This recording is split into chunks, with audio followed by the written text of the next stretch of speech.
Mi nombre es Ramón Urrutia y hoy vamos a estar haciendo un video con la exploración de maniobras para investigar un posible síndrome cerebeloso. Como su nombre lo dice, el síndrome cerebeloso es aquel donde hay una alteración del cerebelo y se puede manifestar con los siguientes síntomas y signos clínicos, como sería la hipotonía, la ataxia, la alteración de la postura y de la marcha, además de trastornos de los reflejos. También podemos encontrar temblor intencional, nistagmos, disartrias, dismetrías y la presencia de vértigo central. Para ayudarnos durante la exploración física, nosotros podemos dividir las manifestaciones como estáticas, cinéticas, de pasividad y otras que vamos a poder describir por el resto del video.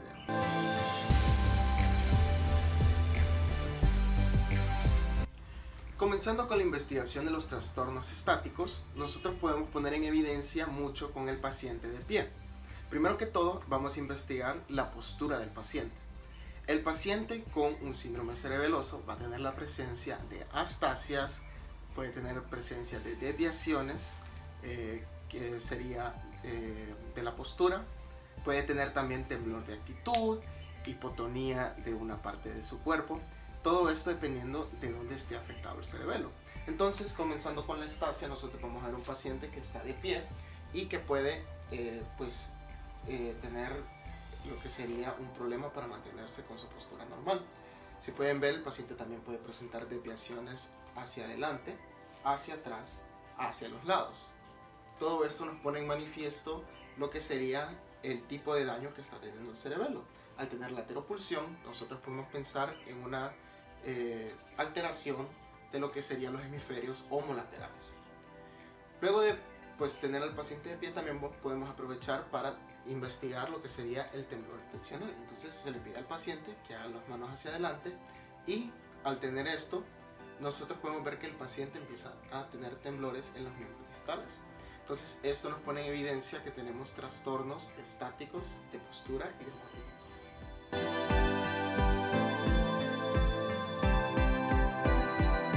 Luego empezamos con los trastornos cinéticos. Los trastornos cinéticos se pueden investigar de muchas maneras para encontrar distintas manifestaciones, comenzando con la investigación de la gran asinergia. Durante esto se le pide al paciente que camine y nosotros vamos a ver la presencia de que el paciente exagera sus movimientos. Entonces nosotros estamos teniendo un tipo de trastorno que nos indica que no se está calculando la fuerza de cada movimiento. Entonces vamos a ver que el paciente levanta mucho sus muslos, levanta mucho las piernas para caminar y esto nos puede llevar a un diagnóstico de dismetría. Luego también podemos tener al paciente que va a tener la conocida marcha del ebrio.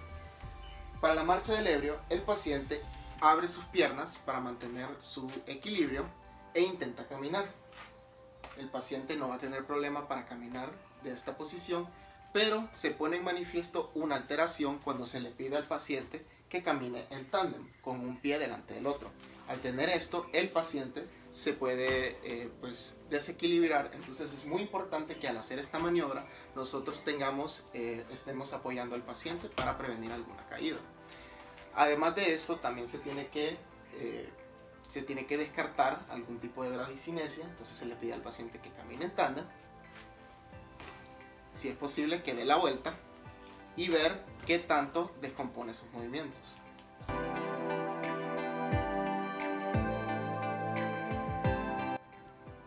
Una vez que nosotros pongamos en manifiesto una dismetría, se puede nuevamente investigar con la maniobra de índice-dedo.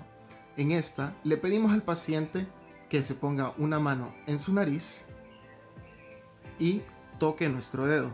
Toque mi dedo, por favor. Tóquese su nariz. Tóqueme el dedo, por favor. Tóquese su nariz.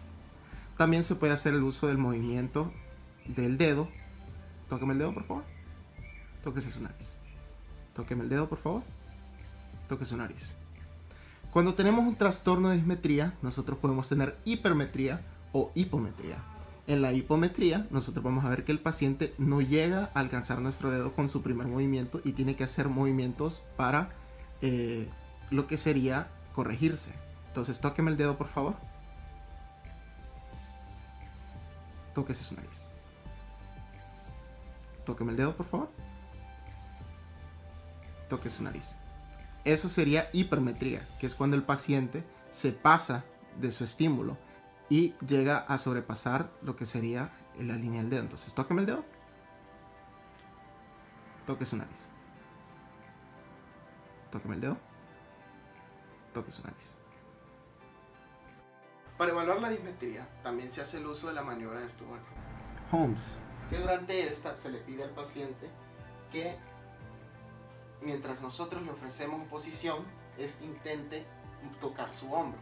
Entonces se le pide, por favor, toque su hombro, intente tocarlo con fuerza. Se le hace oposición y luego se le suelta. En caso de que el paciente tenga dismetría, específicamente hipermetría, el paciente, debido a la fuerza, se terminaría golpeando la cara o golpeándose el hombro. Entonces es muy importante que al hacer esta maniobra tengamos una mano sobre el hombro o protegiendo la cara.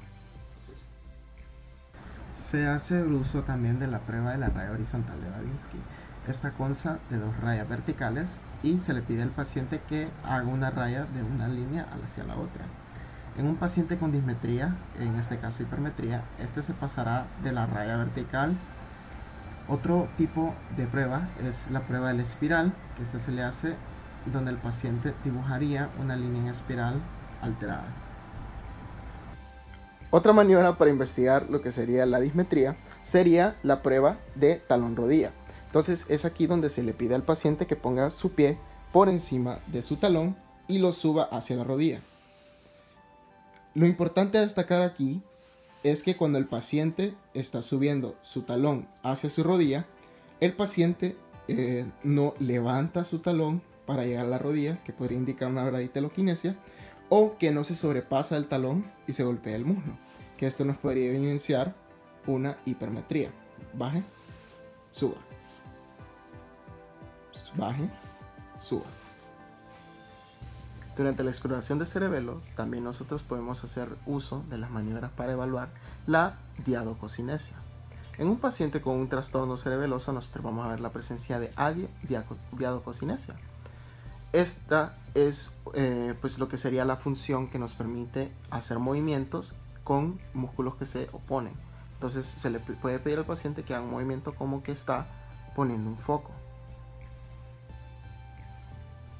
¿Podría hacerlo con la otra mano, por favor? Es muy importante evaluar estas funciones bilateralmente para poder saber dónde está el foco de la lesión. Otra maniobra que se puede hacer es pedirle al paciente que ponga sus manos hacia adelante, las extienda y que haga supinación y pronación. Entonces podría hacer para adelante y para atrás, así. Se le pide que lo haga rápidamente para ver si no hay alteración en la oposición y contracción de los músculos. Otra maniobra que se puede utilizar es la investigación de la braditeloquinesia, que básicamente lo que significa es de que un paciente descompone sus movimientos para poder hacer una acción.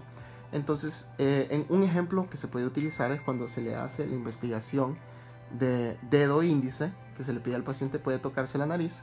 Un paciente normal lo hace inmediatamente, haciendo sinergia de sus músculos.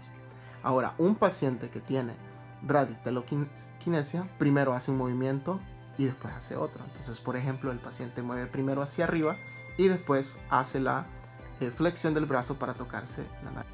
Se le pide al paciente que tenga los brazos cruzados e intente incorporarse a una posición de sentado. Entonces, por favor, podría sentarse.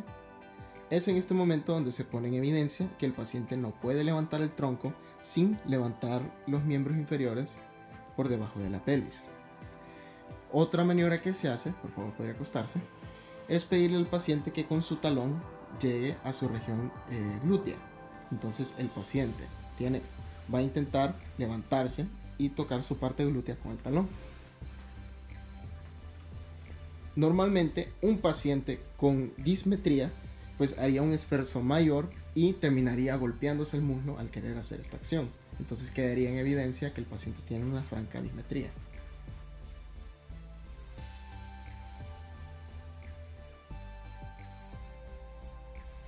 Por último, hacemos la investigación de los trastornos de la pasividad. Que esto sucede es cuando un paciente que tiene un síndrome cerebeloso presenta algún tipo de reflejo pendular al ponerle un miembro en su posición pasiva. Por ejemplo, se puede utilizar la maniobra de marioneta de André Thomas. Se le pide al paciente que tenga sus brazos hacia afuera, que los tenga tranquilos, relajados, y luego con las manos sobre su cuerpo se le hace este movimiento. En un paciente con síndrome cerebeloso nosotros vamos a ver que se manifiesta la hipotonía de los miembros, además de los movimientos pendulares, o sea, oscilaciones de los miembros cuando se deja de hacer la maniobra.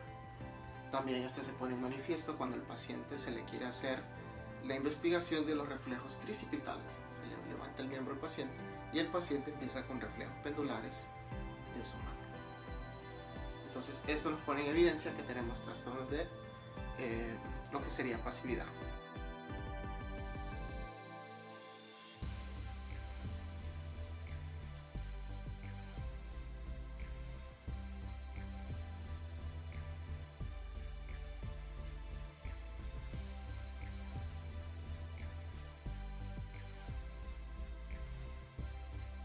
Muy bien. Me vas a decir los días de la semana. ¿Cuáles son los días de la semana? Lunes, martes, miércoles, jueves, viernes, sábado, domingo, lunes, martes, miércoles, jueves, viernes, Hasta ahí llegaste, muy bien. ¿Y los meses del año cuáles son? enero, febrero, marzo, abril, mayo, junio, julio, agosto, septiembre, octubre, noviembre, diciembre,